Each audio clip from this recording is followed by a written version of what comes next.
Lily Hughes arrived at her grandfather Edward's countryside mansion during heavy rain, the same place where she'd spent her childhood summers. But this time was different. Her grandfather had gone missing. No phone calls, no signs of travel, nothing. The only clue was a handwritten note left on his study table. The truth sleeps in silence. Wake it only if your heart is strong enough.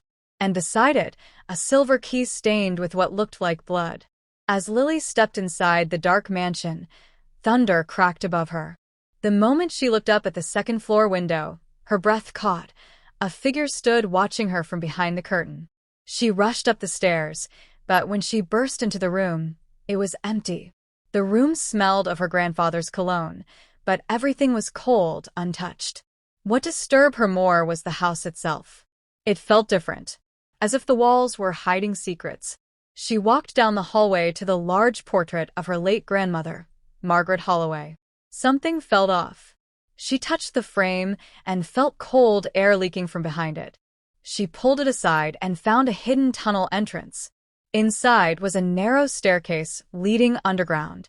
With just her phone flashlight, she descended, heart pounding. In the hidden room below, she found dozens of sealed letters addressed to Edward, some dating back 50 years.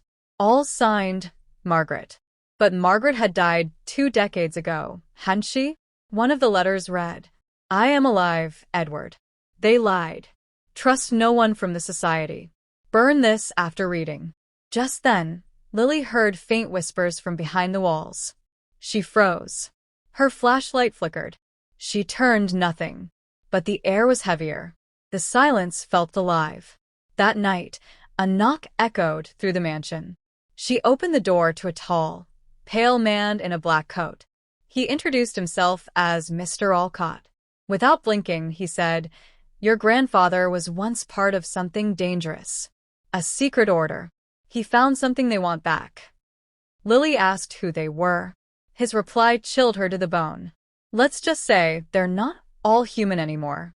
Before leaving, he leaned close and whispered, "Don't look into any mirror tonight, no matter what you hear."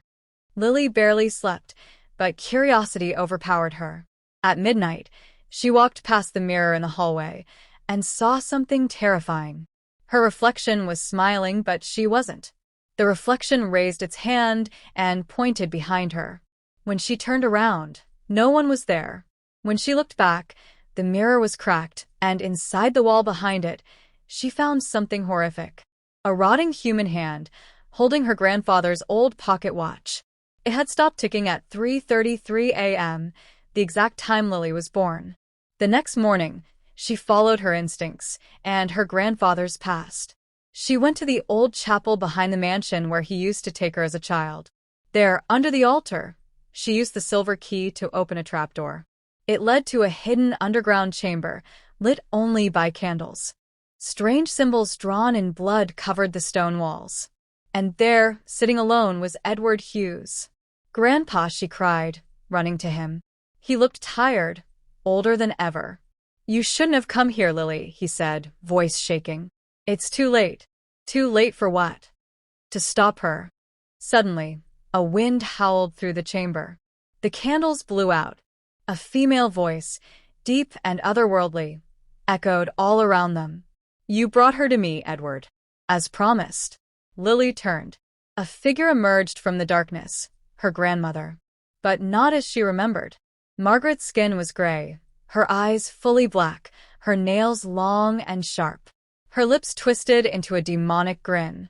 "I waited 22 years, my darling Lily," she whispered. "Blood calls blood." Edward grabbed Lily's arm. "Run!" But it was too late. Margaret lunged forward.